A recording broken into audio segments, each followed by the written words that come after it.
نعوذ بالله من شرور أنفسنا ومن سيئات أعمالنا من يهده الله فلا مضل له ومن يضلل فلا هادي له أما بعد اللهم بك أسبحنا وبك نحيا وبك نموت وإليك النشور اللهم إنا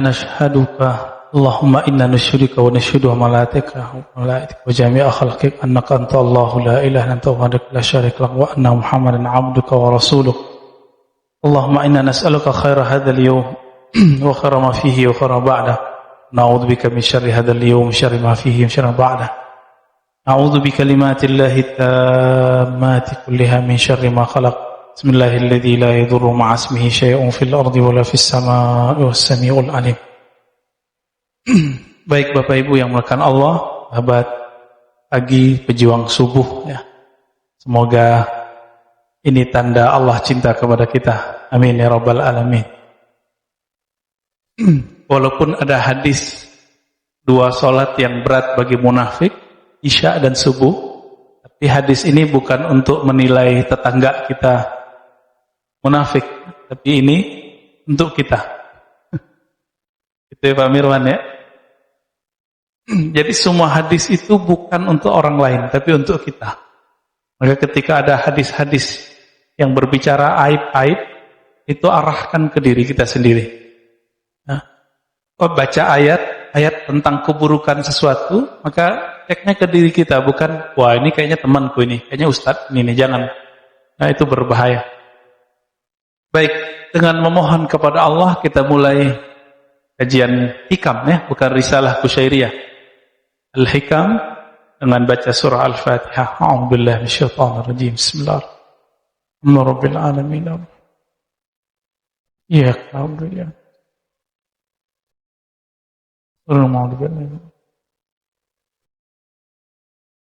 Kita sampai kepada hikmah yang menyebutkan kalimat talabuka minhu ittihamun lahu.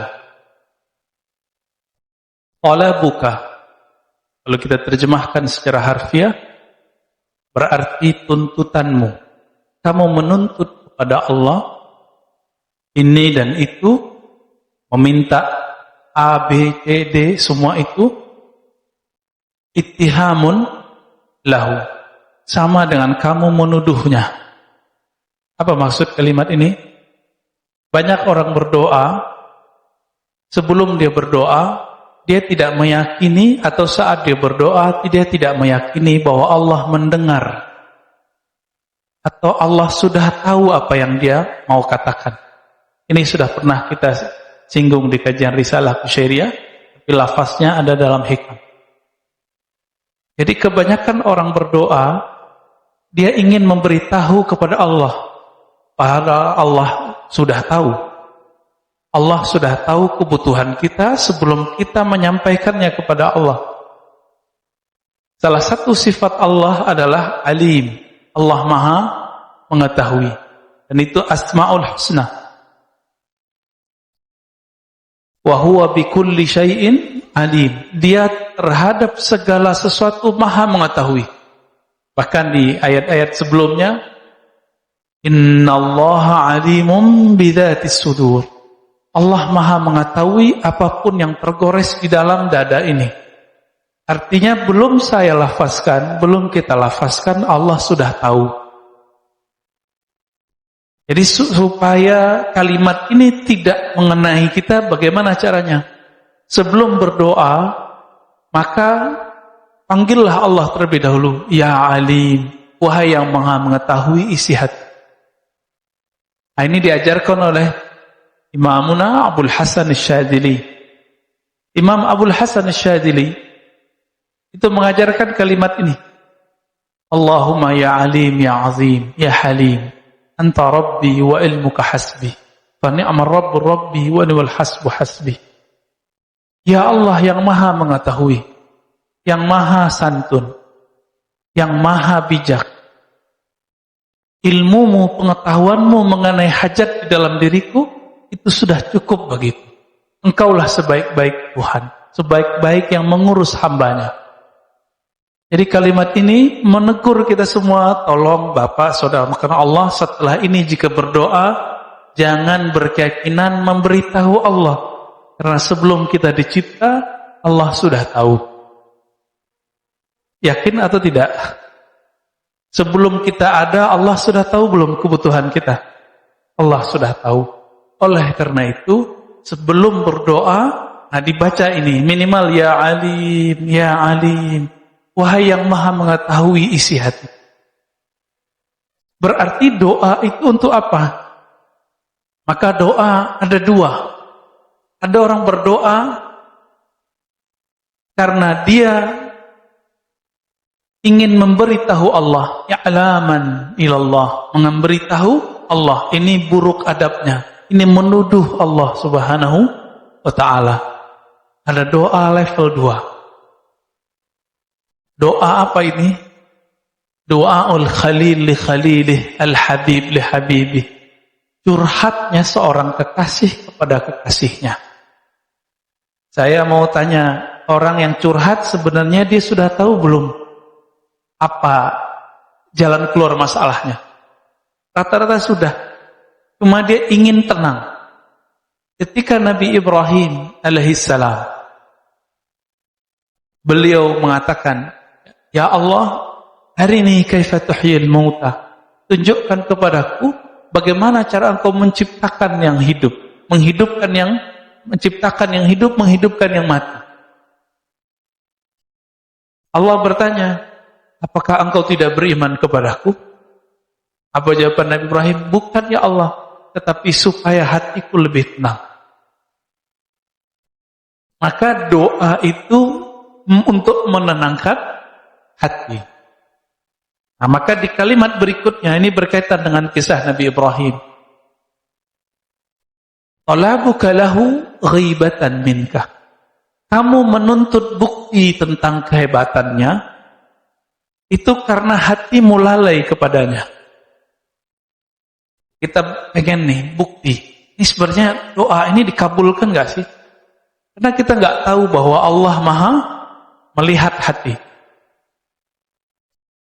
Beda dengan Nabi Ibrahim. Nabi Ibrahim selalu bersama Allah perasaannya. Tetapi beliau hanya ingin menambah ilmu. Disebut dengan ilmu yakin. Ilmu yakin. Naik menjadi ainul yakin. Beliau melihat sendiri bagaimana Allah Subhanahu wa ta'ala menciptakan makhluknya dari kematian menjadi hidup. Bapak saudara makan Allah, jamaah subuh yang pasti diberkahi Allah Subhanahu wa ta'ala. Maka jika berdoalah sekedar bermanja-manja kepada Allah Subhanahu wa ta'ala. Karena sebenarnya apapun yang kita butuhkan Allah sudah sediakan. Tapi ingat, banyak orang menginginkan sesuatu yang dia tidak butuhkan. Itu sebabnya Allah tidak beri. Allah hanya memberikan sesuatu yang kita butuhkan, bukan yang kita inginkan. Ciri-ciri orang dapat nikmat, dia diberi nikmat apa yang dia butuhkan. Lawan dari nikmat namanya istidraj. Apa arti istidraj? Istidraj itu dari kata daraj. Apa arti daraj? Azab yang disisipkan dalam nikmat, dalam pemberian. Bertambah pemberian, bertambah kedurhakaan. Ini ciri-cirinya. Bertambah nikmat, bertambah durhaka kepada Allah Subhanahu wa ta'ala. Enggak usah jauh-jauh memikirkan nikmat itu hanya duit, rumah, pasangan, anak, enggak.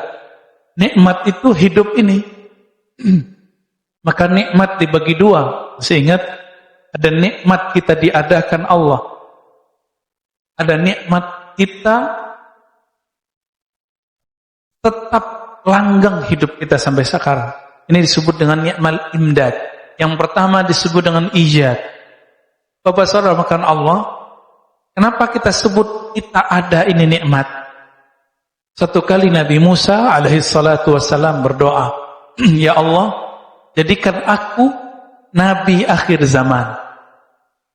Apa kata Allah? Sudah ada Muhammad bin Abdullah. Nabi Musa ya mirip-mirip Bani Israel, karena Bani Israel begitu semua. Permintaannya banyak. Maka Nabi juga banyak minta. Tapi mintanya Nabi Musa itu Allah anggap sebagai manjanya Nabi Musa. Nabi Musa kemudian request lagi, ya Allah kalau begitu, jika engkau tidak menjadikan aku Nabi akhir zaman, tolong jadikan aku umat akhir zaman. Hadis ini sahih. Saya mau tanya nih, Pak Mirwan dulu pernah doa nggak Pak? Nggak ingat ya? Di alam ruh. Ya Allah jadikan aku umat Muhammad. Pernah doa? Ya? Pak Haddad, Sandy, nggak pernah doa ya? Kita nggak pernah doa supaya dijadikan umat akhir zaman. Tapi nggak tahu juga, memang dulu pernah ingat. Dulu ketemu Allah pun kita tidak ingat. Maka orang-orang yang Allah ciptakan dan Allah buat dia terlahir di akhir zaman, ini namanya nikmat ijad, nikmat diwujudkan di akhir zaman. Selevel Nabi Musa tidak dijadikan sebagai nabi akhir zaman, enggak juga jadi umat akhir zaman. Bayangkan itu. Kita enggak perlu minta dan Allah jadikan umat akhir zaman. Coba bayangkan lagi. Nanti jika Imam Mahdi keluar jadi imam, yang jadi makmum siapa? Nabi Isa. Secara pangkat lebih tinggi pangkat Nabi Isa. Tapi secara tugas lebih banyak tugas Al-Mahdi. Berarti Al-Mahdi ini siapa? Al-Mahdi ini pewaris hakiki Rasulullah sallallahu alaihi wasallam. Semua ilmu Nabi nanti turun kepadanya. Makanya selevel Nabi Isa harus menjadi makmum. Karena Al-Mahdi khalifatul Rasul, khalifatullah, pengganti, mengemban tugas kerasulan, tapi Rasul sudah tidak ada. Maka beliau hanya disebut sebagai wali Allah, disebut sebagai khalifatullah. Maka khalifah itu cuma 5 Pak. Khalifatullah itu cuma 5. Abu Bakar, Umar, Utsman, Ali, terakhir Al-Mahdi. Antara itu Nabi SAW sebut dengan istilah yang berbeda. Disebut mulkan 'adhan, kerajaan. Nabi tidak sebut kekhalifahan. Maka mulai dari Bani Umayyah, Bani Abbasiyah, Saljuk, Turki Utsmani, itu bukan khilafah. Khilafah yang begitu kita nggak perlu Pak. Kita nggak butuh. Kita butuh khilafahnya 4 sahabat. Dan yang terakhir adalah khilafahnya ala minhajin nubuwah.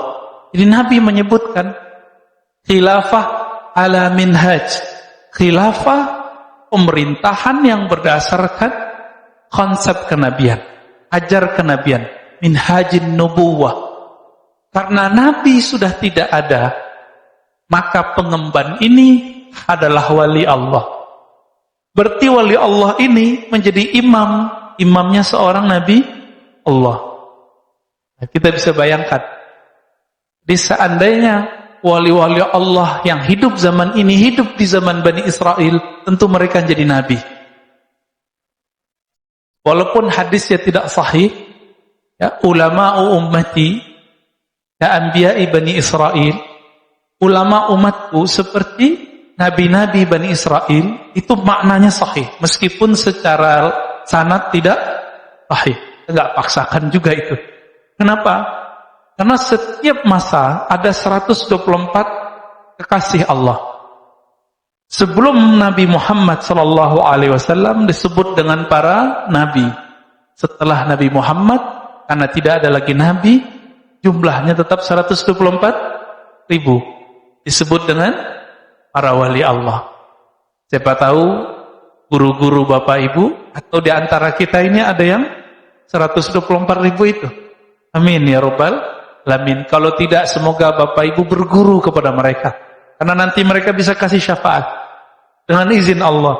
Berdasarkan hadis Imam Muslim, bahwa yang dapat memberi syafaat itu adalah malaikat, nabi dan orang soleh dengan izin Allah Subhanahu wa ta'ala.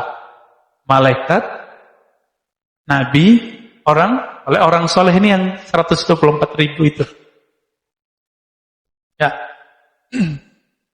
Jadi ketika kita ingin menunggu kapan Allah ini bantu kita, kapan Allah ini memberikan keajaiban kepada kita, orang-orang seperti ini kalbunya tidak hadir bersama Allah, disebut ghaibatan minka, talabuka lahu ghaibatan minka.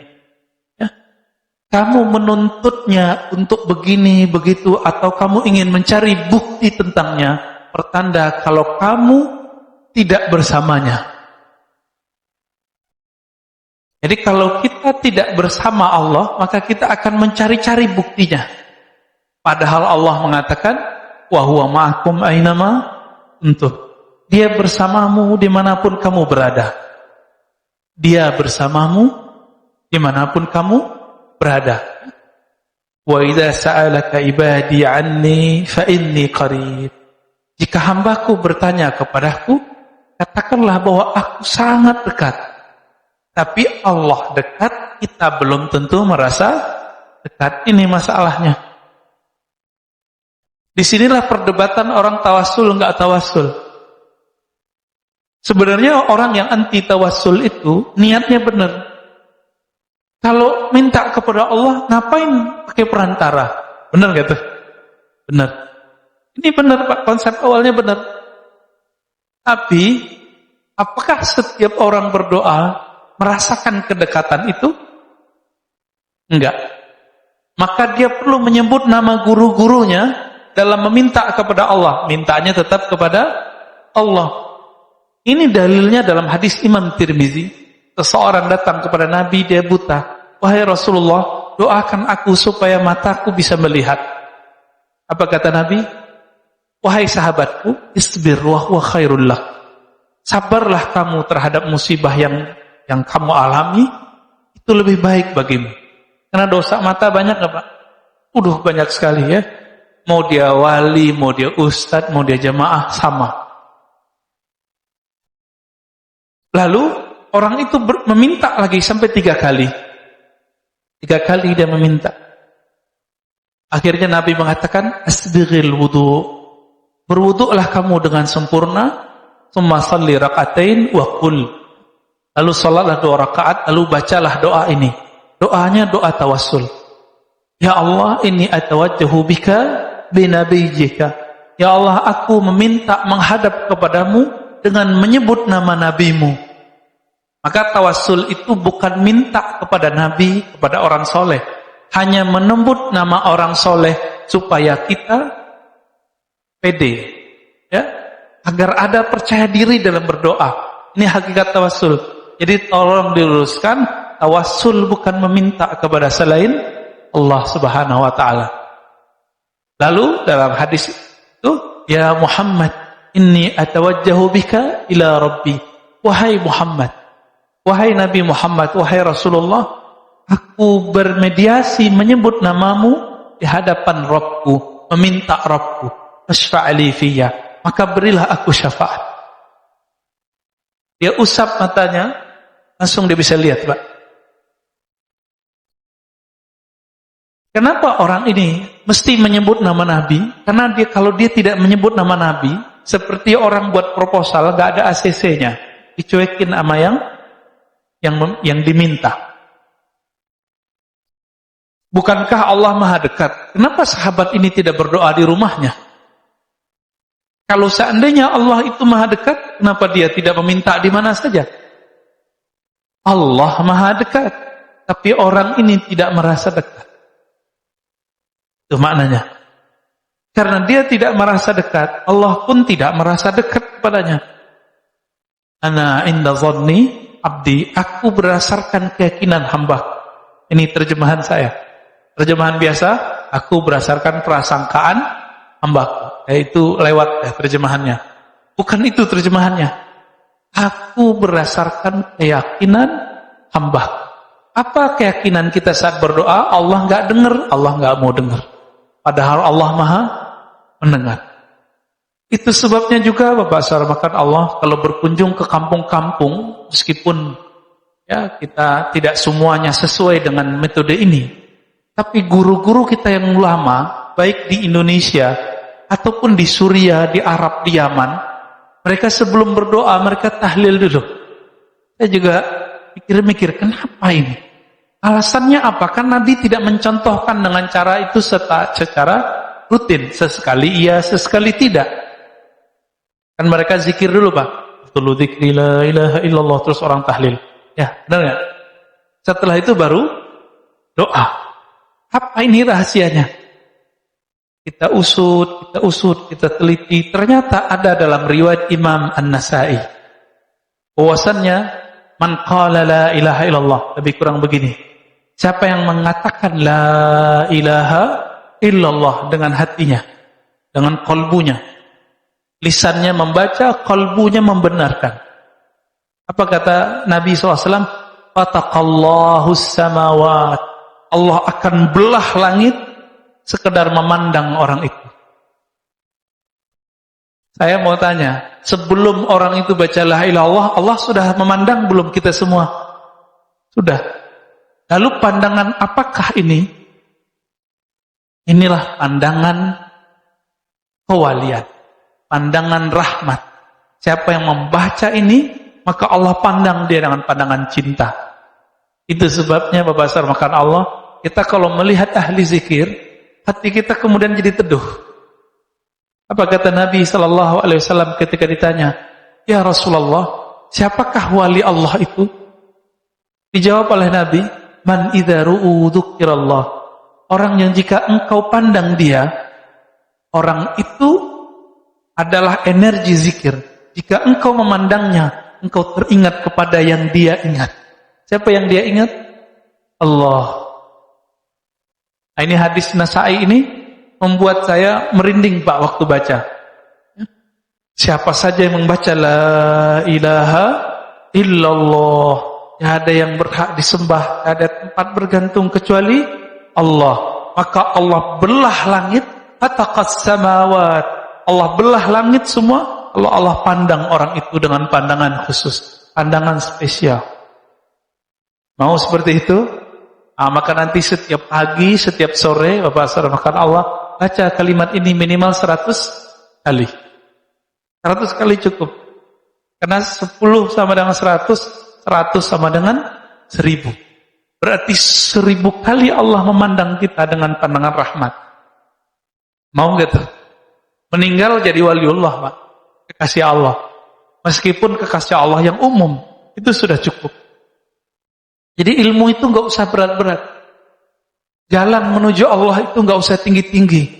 Ternyata ada di kalimat yang sudah kita dengar setiap 5 waktu, sudah kita pelajari semenjak dari kecil, bahkan kita dengar ketika kita baru lahir di muka bumi.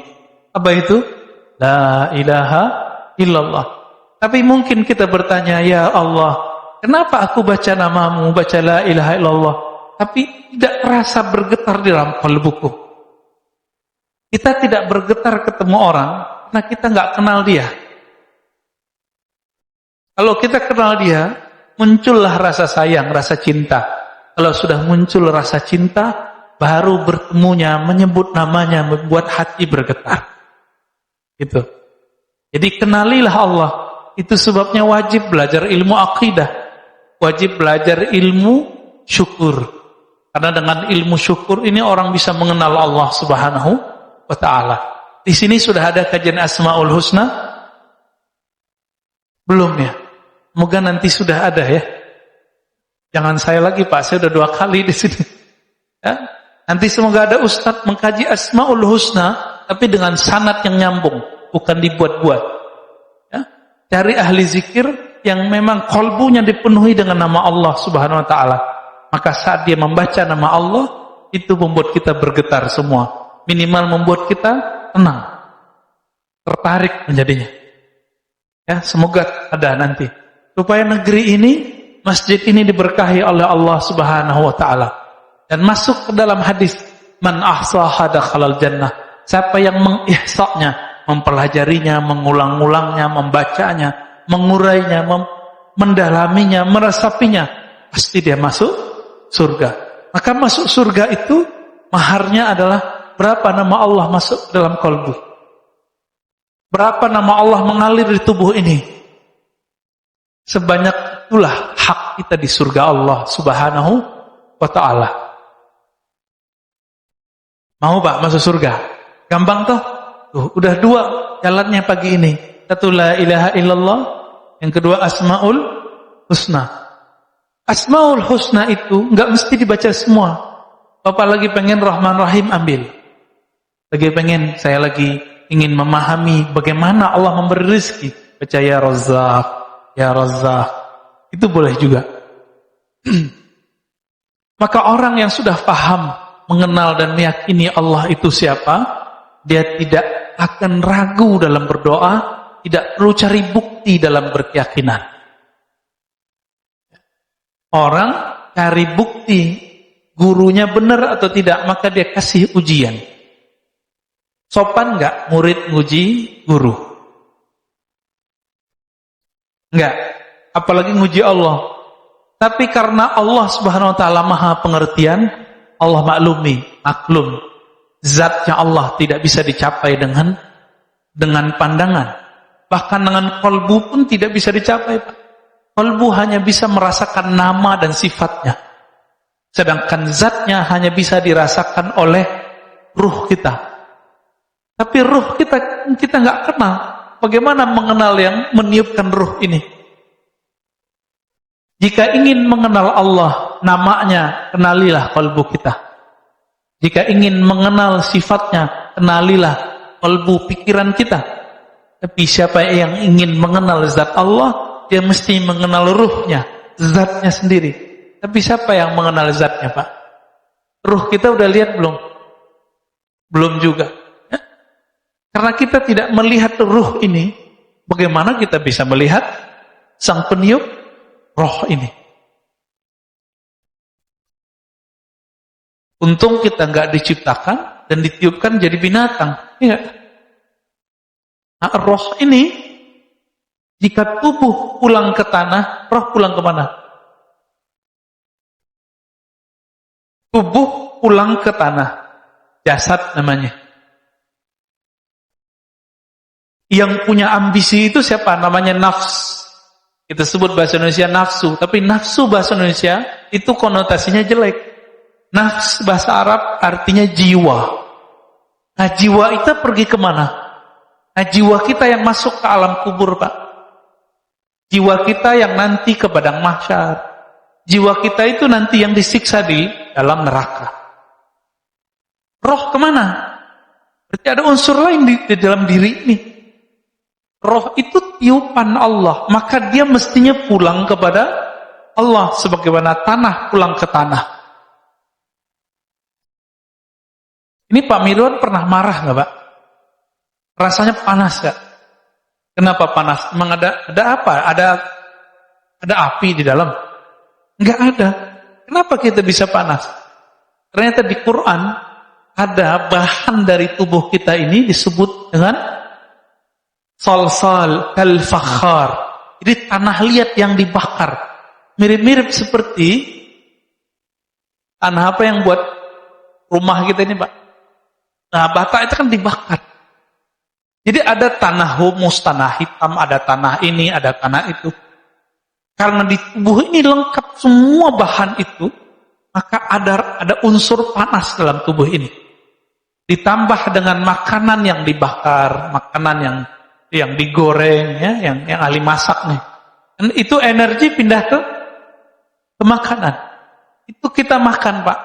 Oleh karena itu Nabi SAW kalau makan itu nunggu adem dikit, supaya energi panasnya tidak pindah ke dalam badan. Bukan cocok logi, Pak. Emang begitu hadisnya. Ya? Dan Nabi mengatakan makanan yang tidak panas itu berkah. Hangat boleh, panas jangan. Dan benar, kita bertemu orang umur 80-an, giginya belum banyak yang rontok. Saya tanya, apa alasannya, apa pengalaman Bapak ini, kok gigi masih utuh-utuh aja nih? Apa jawaban beliau? Saya tidak makan terlalu panas atau minum terlalu dingin. Gitu. Tantangan kita semua, Pak, ya. Kita kalau minum pengennya dingin, kalau makan pengennya panas. Lidah aja rasanya langsung karyawan, langsung panas. Apalagi gigit, ya? Apalagi perut. Coba lihat nih. Ternyata yang suka sambal dong bukan orang Sumatera, Pak. Orang Sunda, orang Jawa Timur, aduh sambalnya Masya Allah. Ya, waktu kita pernah ada tugas dulu ke pelosok Bandung, itu nggak ada cabai merahnya Pak, adanya cabai rawit doang, ulek. Ya. Kita makan itu, aduh saya guling-guling Pak ya. Pedesnya bukan main. Bukan berarti kita jadi pedes gara-gara itu, bukan ya. Baik. Jadi apabila roh ini tidak berpulang kepada Allah, maka kita belum selesai tugasnya, belum sempurna. Inna lillahi wa inna ilaihi rajiun. Kita milik Allah, kembali kepada Allah. Yang Allah tiupkan itulah yang mesti harus kembali kepadanya. Ya? Apa kata Allah tentang Nabi Adam? Tatkala aku telah menyempurnakannya, sawaituhu. Lalu Allah mengatakan, nafakhtu fihi min ruhi. Aku hembuskan ke dalam tubuh Nabi Adam itu roh. Roh ini yang disebut dengan inti kehidupan. Tapi roh ini sebelum dihembuskan ke dalam ini, maka tubuh ini kan banyak zulumatnya, banyak kegelapan, banyak sifat-sifat yang tidak baik di dalamnya. Ini seperti roh itu dicelupkan ke dalam kegelapan-kegelapan. Itu sebabnya roh kita ini disebut oleh Nabi, ad-dunya sijnul mu'min. Rohmu terpenjara di dunia. Yang memenjaranya bukan alam yang di luar ini, tapi tubuh ini. Roh itu tidak laki, tidak perempuan, maka roh tidak punya syahwat. Jadi roh kita bukan laki, enggak perempuan. Jadi rohnya padat sama istrinya, padat sama. Enggak laki, enggak perempuan. Tapi ketika dicelupkan ke dalam tubuh ini, baru dia bernama laki, bernama perempuan. Maka tidak ada namanya alasan. Ya, beberapa psikolog-psikolog yang menyesatkan umat, yang mengatakan bahwa hombreng-hombreng, ya, itu dia perempuan, tapi bertubuh laki-laki. Ini tidak benar. Dia nggak paham dia. Dia nggak mengerti alam rohani, komentar tentang alam rohani. Kenapa? Roh ini tidak laki, tidak perempuan. Kenapa orang kemudian jadi kemayu? Karena dia punya komunitas yang kemayu. Kenapa orang jadi keras? Karena dia punya komunitas yang keras. Makanya orang gunung itu dengerin orang pantai kaget-kaget. Ya, rasa-rasa kena bentak terus. Ya. Orang tinggal di besar di pasar, preman, itu dengan orang yang anak komplek kan beda. Kan beda. Karena perbedaan itu. Maka disebutlah orang-orang ini dengan bi'ah atau qarin, teman. Tapi kita punya qarin roha, qarin yang batin. Qarin dari kalangan jin. Besar kemungkinan orang-orang yang dia merasa dirinya beda dengan tubuhnya, itu karena qarinnya berbeda. Dia laki, tapi qarinnya perempuan. Maka dia menjadi haji. Sebaliknya begitu. Ya, ini penjelasan beberapa masyayikh kita. Tapi ilmu ini tidak dijelaskan secara detail di dalam syariat. Ya, Nabi hanya mengatakan ketika Aisyah berseloroh, ente enak Rasulullah. Apa yang kata Nabi? Iya, syaitanku sudah diislamkan oleh Allah. Qorinku sudah diislamkan oleh Allah. Jadi Nabi jangankan qorinnya, setannya Islam, Pak. Beruntung yang jadi setannya Nabi. Kita lahir, itu ada puluhan bahkan ratusan syaitan lahir bersama kita. Tapi juga ada puluhan malaikat membersamai kita. Namun juga ada qarin. Nah, qarin ini satu biasanya. Qarin ini jika ada, dia biasanya agak isem. Ya, ada yang jahat. Maka qarin ini perlu diislamkan. Tapi kalau syaitan kita nggak bisa diislamkan. Hanya setannya Nabi yang bisa diislamkan. Atau setannya para Nabi, para wali-wali besar, ya. Dan terakhir Imam Al-Mahdi itu setannya mungkin bisa diislamkan. Tapi setan kita nggak bisa diislamkan. Maka bagaimana caranya supaya kita tidak diganggu oleh setan itu? Kembali ke ilmu yang paling rendah tadi. Ya, la ilaha illallah. Apa kata Allah dalam hadis qudsi? Hadisnya hasan li ghairihi. Hasan karena ada riwayat lain. La ilaha illallah hasni. La ilaha illallah itu adalah bentengku. Siapa yang masuk dalam bentengku, dia aman dari gangguan-gangguan. Nah, maka hari ini jika ingin dijaga Allah dari syaitan, silakan baca la ilaha illallah. Jika enggak sanggup 110, tapi 10-nya lengkap. La ilaha illallah wahdahu la syarikalah, lahul mulku wa lahul hamdu wa huwa ala kulli syai'in qadir. Berapa kali? 10 kali. Zikir itu enggak perlu banyak, yang penting rutin dan meresapi maknanya. Rutin meresapi makna. Pegang itu dua-duanya. Ini yang disebut dalam Al-Quran, innal ladzina qalu rabbunallah tsumma istaqamu. Sesungguhnya orang-orang yang mengatakan Rabb kami Allah, lalu mereka istiqamah. Maka Sayyidatuna Aisyah mengatakan, amal yang sedikit lebih Allah sukai daripada amal yang banyak tapi tidak istiqamah. Sedikit istiqamah lebih baik daripada banyak istiqamah. Kemudian Imam Nata'illah mengatakan, talabuka li ghairihi, engkau meminta kepada selain Allah, li qillati hayaika minhu, karena kamu tidak tahu malu kepadanya. Nah, ini mohon maaf Bapak Ibu. Ini dalam hati kita nih semua, kalau lagi ada masalah, ingatnya makhluk atau khalik. Serius. Paling-paling ingat, wah susah nih, mau minjem ke teman dulu gitu.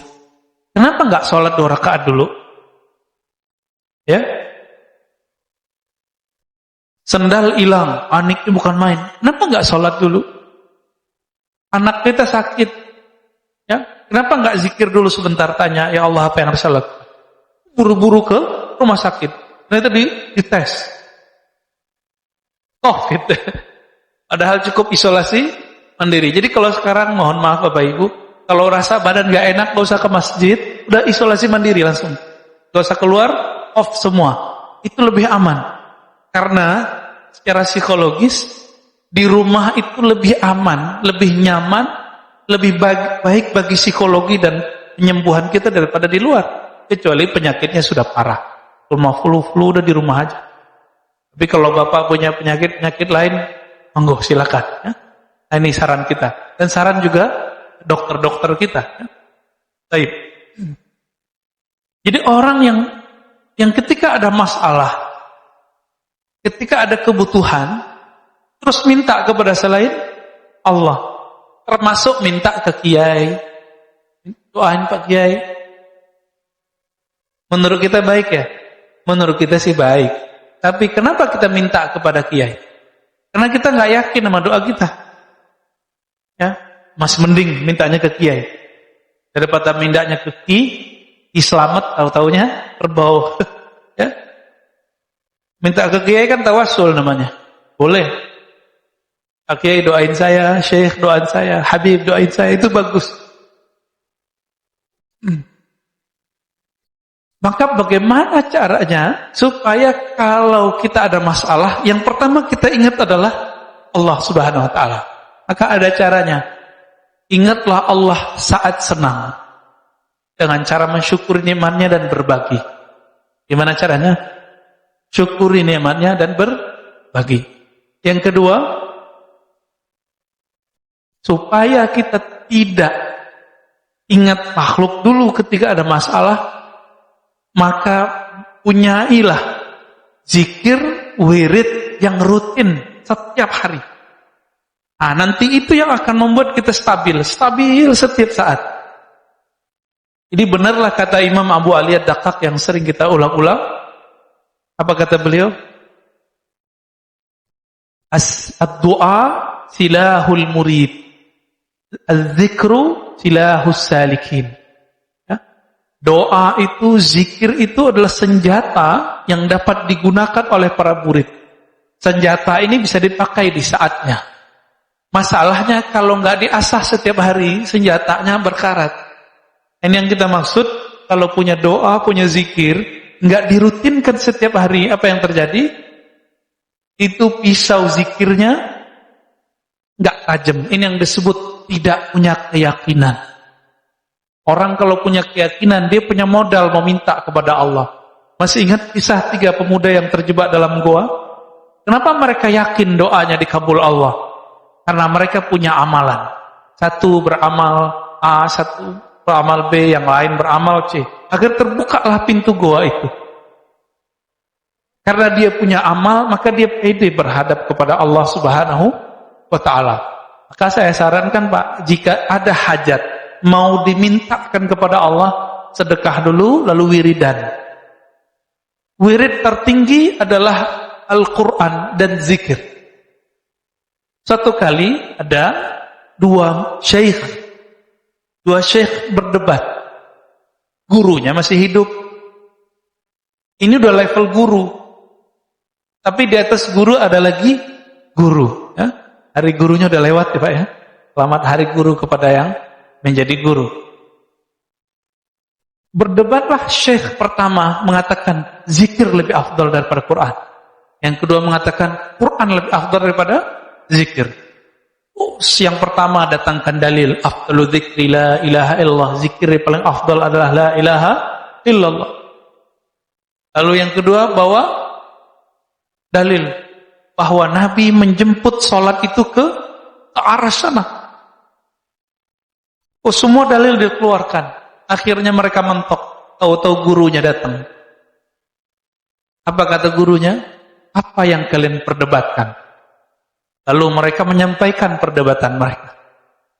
Lalu gurunya mengatakan, wahai muridku, al-afdal kullu amalin ma'allah. Yang afdal itu setiap amal yang amalmu itu hadir Allah bersamanya. Berarti kalau Bapak sholat, Bapak zikir, lebih khusyuk zikir daripada sholat sunat, maka zikir lebih afdal. Paham di situ? Jika kita sholat dan baca Quran, lebih nikmat baca Quran, maka saat itu baca Quran lebih afdal. Kita zikir, kita sholat, kita baca Quran. Oh lebih nikmat sholat ya, maka sholat lebih afdal. Sholat sunat maksudnya apa ya? Kalau sholat wajib mau nikmat gak nikmat, wajib. Gak ada cerita. Baik. Oleh karena itu, dalam banyak kitab termasuk Fadail A'mal, kitab Jami' Usul Aulia, disebutkan ada seorang murid datang berlatih zikir kepada gurunya. Kata gurunya, mulai hari ini Quranmu simpen dulu ya, taruh bagus-bagus depan sajadahmu. Tapi jangan dibaca dulu. Sholatnya nggak usah banyak-banyak dulu, cukup salat wajib sama rawatib lalu witir. Akhirnya dia lakukan. Beberapa hari dia datang lagi kepada gurunya, wahai tuan guru, saya rindu baca Quran. Kata gurunya, tunggu dulu, kamu zikir dulu. Dia kemudian zikir lagi. Esok datang lagi, wahai tuan guru, saya pengen baca Quran. Dia pengen baca Quran dengan hawa nafsunya. Apa kata gurunya? Tunggu dulu, kamu zikir dulu. Zikir itu panas Pak. Dengan panasnya zikrullah itu bisa mengkerangkeng hawa nafsu kita. Dikurangi makan, dikurangi tidur, dikurangi banyak berpikir, dikurangi ngomong. Disebut dengan beruzlah, berkhalwat, menyepi bersama Allah. Sampai berapa hari? Sampai 40 hari dipanggil sama gurunya. Orang ini sudah lupa baca Quran, sudah lupa sholat banyak-banyak. Dipanggil sama gurunya. Wahai muridku, engkau sudah asik berzikir. Sekarang saatnya engkau membaca Al-Quran.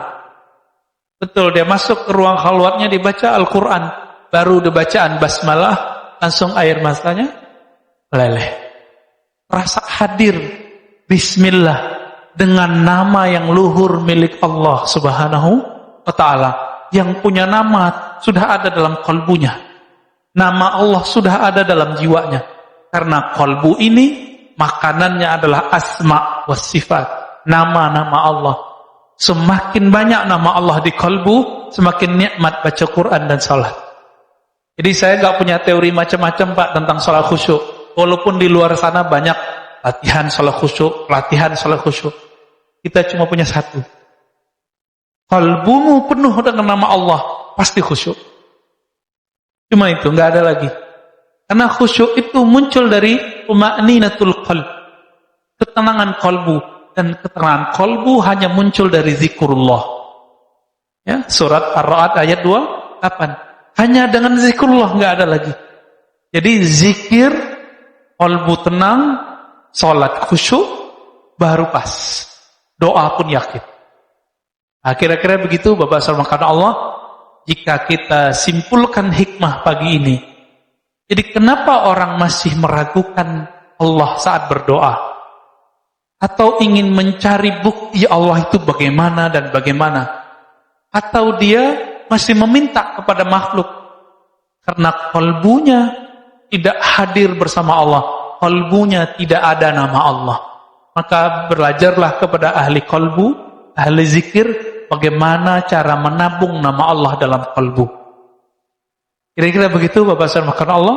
Rasa cukup? Ada tanya jawab? Baik. Silakan kalau ada yang mau didiskusikan. Saya tidak melayani pertanyaan politik. Oke? Saya batasi. Kita ngomong hikam aja. Ya. Hasan Hussein pun beda Pak masalah politik. Hasan memilih untuk diam, Hussein memilih untuk bukan berontak, ingin mengkritisi pemerintah. Jadi dua sahabat Nabi, cucu Nabi sudah beda manhaj politik. Untuk zaman ini saya pilih manhaj Hasan dulu. Nanti dikit lagi kita pakai manhaj Hussein. Ya, tafadhal. Assalamualaikum warahmatullahi wabarakatuh. Assalamualaikum. Mengenai tawasul, banyak orang yang tawasul itu tidak langsung kepada Rasulullah. Ya, dengan wali songo lah, wali ini, wali itu. Mengapa enggak? Ya, mengapa enggak langsung ke Rasulullah? Oke. Ya. Ya, ada yang Abdul Qadir Jailani, Siti Senjenar. Apa langsung ke Rasulullah? Ya, satu. Yang kedua, dari kita dianjurkan wiridan. Wiridan itu bahasa apa sih sebenarnya? Ya, setahu saya kalau bahasa Inggris ini wirid kita membaca. Wirid, ya membaca-baca gitu ya kan? Ha? Makanya ada dulu sekelompok orang-orang Muhammadiyah wiridan, baca sendiri, ngapain kalian rame-rame ke masjid wiridan? Kira-kira begitu. Demikian. Assalamualaikum warahmatullahi wabarakatuh. Assalamualaikum. Amiruan ini Muhammadiyah 99%. 1%-nya NU Pak. Kenapa tawasul itu enggak ke Nabi? Nah, terima tawasul ke Nabi itu sudah ada dayah di dalam dirinya tuh ya. Orang Aceh kan dayah Pak. NU ada enggak di Aceh? Ada ya. Ada dayah sama NU itu hampir-hampir mirip. Satu ulama yang hanya membolehkan tawasul dengan Nabi itu namanya Izzuddin bin Abdissalam, murid Abul Hasan Asyadzili. Abul Hasan Asyadzili ini wali juga. Ya, ketika Syekh Abdul Qadir Jilani sudah wafat, beliaulah pimpinan walinya.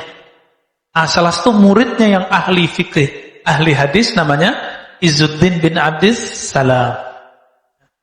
Apa kata beliau? Tawasul cukup sama Nabi. Selain Nabi gak usah. Tapi satu kali Abul Hasan Asyadzili yang setiap tahun pergi haji dan ziarah kepada Nabi, beliau kemudian secara rohani bertemu Rasulullah, baik di mimpi atau di luar kita nggak tahu.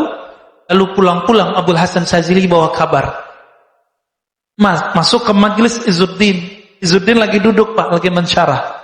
Ketika diminta Izzuddin untuk Abul Hasan Asyadzili untuk menjelaskan kalam-kalamnya. Sebelumnya dia buka dengan penjelasan, wahai Izzuddin, aku bertemu secara rohani dengan Rasulullah, dan Rasulullah mengucapkan salam kepadamu. Merinding pada langsung. Semenjak saat itu dia pun mulai berubah. Berarti tawasul bisa juga dengan orang yang mengenal Rasulullah, pewaris ilmu Rasulullah. Yang kedua, Syekh Ibnu Taimiyah, Imam Salafi. Beliau membolehkan tawasul dengan Nabi. Tapi bedanya apa dengan Izzuddin? Izzuddin mengatakan bertawasul dengan Nabi baik dengan cinta atau dengan zatnya Nabi. Bertawasul dengan diri Nabi itu boleh menurut Imam Izzuddin. Tapi Imam Ibnu Taimiyah dengan hadis yang sama mengatakan tidak boleh dengan diri Nabi. Bolehnya cuma dengan iman kita kepada Nabi. Ibnu Taimiyah. Tapi nanti datang Salafi di akhir zaman, Syekh Albani, Syekh bin Baz mengharamkan tawasul secara mutlak. Beda lagi dengan imamnya. Ya. Amirwan yang mana nih? Ya. Adapun jumhur ulama ahlu sunnah di Mekah. Dulu ada namanya Sayyid Ahmad Zaini Dahlan. Imam-imam kita dari Indonesia, ya, Syekh Mahfud Tarmasi, ya, Ahmad Khatib Minangkabawi, itu berguru kepada beliau, Sayyid Ahmad Zaini Dahlan. Tapi lebih banyak berguru kepada Bakri Syata, pengarang kitab I'anatul Talibin. Nah, ini mereka termasuk juga ayah Buya Hamka, Syekh Abdul Karim, ya. Abdul Malik Abdul Karim, Abdul Karim Amrullah, ya. Nah, ini mereka ini berguru kepada Sayyid Ahmad Zidahlan yang mengatakan bahwa tawassul dengan Nabi ataupun dengan selain Nabi yang mereka orang-orang soleh itu boleh dengan keyakinan mereka adalah pewaris Nabi Sallallahu Alaihi Wasallam. Maka oleh Sayyid Muhammad Alawi Al-Maliki, imam di Mekah, beliau ayahnya, kakeknya itu pengajar di Mekah, Pak. Tapi tahun 80-an karena persoalan tawasul dan masalah salawat-salawatan, beliau tidak boleh ngajar lagi di Mekah, di Masjidil Haram. Tapi namanya Sayyid Muhammad Alawi Al-Maliki. Bahkan ada ustadz muda di Indonesia berani kurang ajar menyebut beliau. Apa katanya? Sayyid Muhammad Alawi Al-Maliki itu taghut, musyrik. Apa kata dia? Sayyid Muhammad Alawi Al-Maliki musyrik. Kira-kira gimana, Pak? Orang baru ngerti agama. Sayyid Muhammad sudah menjadi ulama besar. Dia belum apa-apa, berani mengatakan Sayyid Muhammad musyrik. Hah? Saya nyebut nama, Pak, ya. Saya minta ampun kepada Allah. Ya, saya paling anti sudah nyebut nama itu. Allahumma sholli ala Muhammad.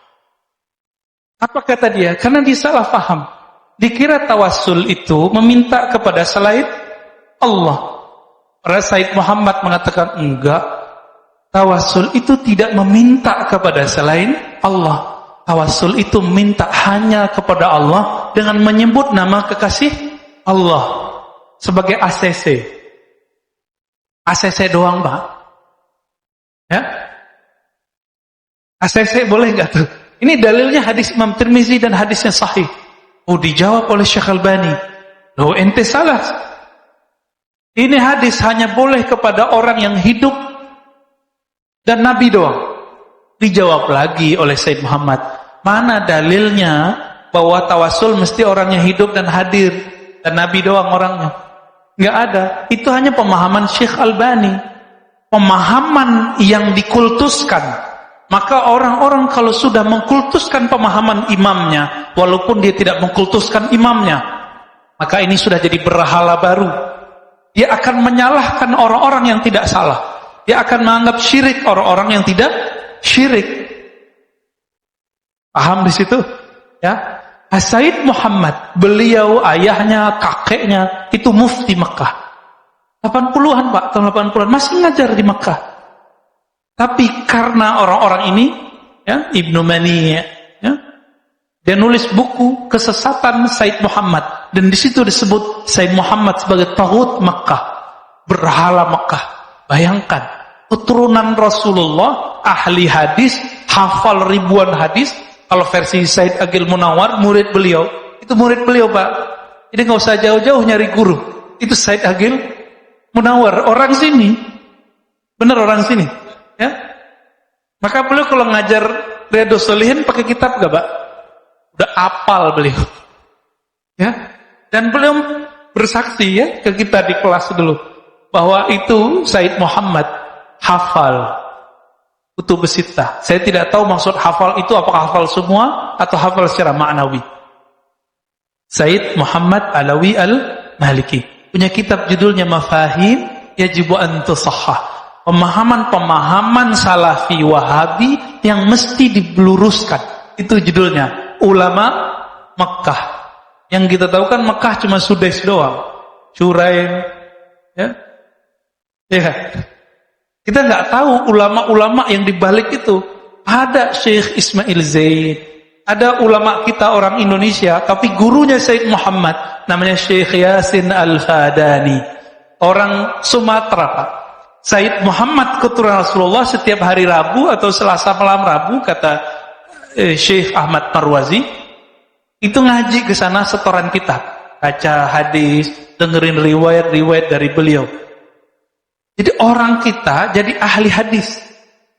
Bahkan Syekh Ali Jum'ah jadi mufti ya, di Mesir, mufti sebelumnya, itu beliau mengatakan, Syekhi, guruku Syekh Yasin Al-Fadani. Dia menyebut orang kita dengan Syekhi. Gimana tuh? Ya, kita nggak pede sama orang kita. Ya, ilmu itu sekarang udah diboyong semua ke negeri ini. Jadi sanadnya Said Muhammad, sanadnya Syekh Yasin, sanadnya para masyayikh, ya Hasan Masyad, itu sudah dibawa Pak ke sini. Syekh Ismail Zaid, murid-muridnya di sini. Di Mesir ada Syekh Yusri, ada Syekh tadi Ali Jum'ah, ada Abdul Bais Katani. Kita cek orang kita juga, Pak. Dia mau orang Indonesia ini kemana-mana ngajinya luar biasa. Bahkan saya kaget, Syekh Umari, di zaman yang saya berpikir orang kita nggak ketemu beliau, ternyata udah ketemu beliau. Tapi beliau nyandain kita, Pak. Apa kata beliau? Orang Indonesia, kalau bilang, ana azhabu ilal makkati. Itu kalau yang ngerti bahasa Arab salah tuh. Mekah nggak boleh pakai alif lam. Ana azhabu ilal makkati. Yang benar gimana? Ana zahibun ila makkata. Kalau ke Madinah, kata beliau orang Indonesia, ana azhab ila Madinah. Padahal ilal Madinah. Ya, kebalik-balik. Itu dicandain. Artinya orang kita emang sudah berguru ke mereka dari masa ke masa. Ya. Jadi tinggal Pak Mirwan pilih. Pilih Said Muhammad atau Ibnu Mani'. Pilih Izzuddin bin Salam atau Syekh Ibnu Taimiyah. Tinggal milih aja, Pak. Ini tidak bagian yang mesti kita sama, kita boleh berbeda dalam hal ini. Tidak masalah. Oke? Karena ini bukan masalah usuluddin. Kecuali bagi ustadz yang saya sebut tadi.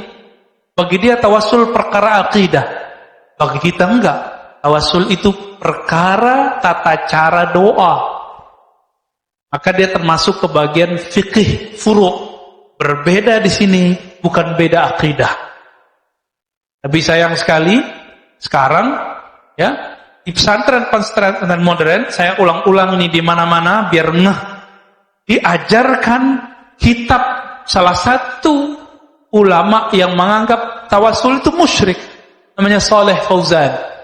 Diajarkan di pesantren-pesantren modern sekarang di kelas 5 atau kelas 6. Diajarin, Pak. Saya nggak tahu nanti gimana nanti umat-umat kita nih, santri-santri kita ini. Gak hati-hati. Masukin anak pesantren modern. Semoga para kiai yang memimpin pesantren modern mengkaji kembali kitab apa yang dia kasih, kitab apa yang disajikan ke murid-murid.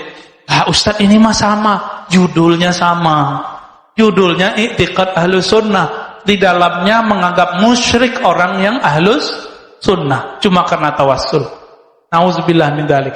Ya, Apa kata Syekh Saleh Fauzan? Asy'ariyah dhalah. Orang-orang Asy'ariyah, penganut ajaran sifat 20, itu sesat. Sesat katanya. Ketika Syekh Ali Muhammad As-Salabi, ya, orang Libya, beliau nulis tentang Asy'ariyah dan ditanya mengenai Asy'ariyah, Ahlus Sunnah atau bukan? Apa kata beliau? Sejauh yang saya baca ya Ahlus Sunnah. Ini langsung dibantah oleh Syekh Saleh Fauzan. Apa kata dia? Bukan. Asy'ariyah bukan Ahlus Sunnah. Jadi kita ini bukan Ahlus Sunnah, Pak. Ya? Makanya Said Muhammad dianggap oleh dia bukan Ahlus Sunnah. Berabad-abad ulama di Mekah itu mereka Asy'ariyah, Ahlus Sunnah, tapi tidak dianggap Ahlus Sunnah. Maka sudah benar ini pengurus membatasi gerak dakwah yang ekstrim tersebut di masjid ini. Sudah benar. Ya, saya mendukung sepenuh hati dan kita doakan semoga kita istiqomah dan persatuan kita dijaga oleh Allah Subhanahu wa taala. Yang kedua tadi apa? Wiridan. Oke. Ini bukan bahasa Inggris, Pak. Bukan wirid, ya. Ini al-wird. Wirtun. Warada yaridu. Asal katanya sama dengan itu. Apa arti wird? Wirid itu zikir yang sudah dilanggengkan. Salatkah, puasakah, sedekahkah, silaturahmi itu jadi wirid semua. Bahkan tidur yang digunakan untuk bisa tahajud itu wirid. Mau nggak tidurnya jadi wirid? Maka mulai malam nanti atau siang nanti kalau tidur siang, niatkan supaya kuat bertahajud. Maka tidurnya dihitung wirid, Pak. Dari mana kita tahu ini? Dari Nabi SAW. Nabi mengatakan, bantulah qiyamul lailmu dengan qailulah. Dengan tidur sejenak siang hari. Bukan kaithurah, Pak. Bukan tidur panjang. Yang kedua, Abul Hasan Syadzili, guru Izzuddin. Abul Hasan ini kakek gurunya pengarang hikam. Makanya nyambung sudah ya. Apa kata beliau ke muridnya, khadamnya? Wahai muridku, jangan ganggu aku dari wirid. Lalu Abul Hasan Syadzili tidur. Ngorok lagi, Pak. Muridnya karena patuh jadi gak diganggu. Tapi kemudian dia bertanya-tanya di hatinya, pertanyaan besar muncul di kepalanya. Katanya mau wirid kok tidur. Makanya guru-guru kadang-kadang aneh-aneh, Pak. Guru-guru itu kadang-kadang aneh, benar-benar aneh.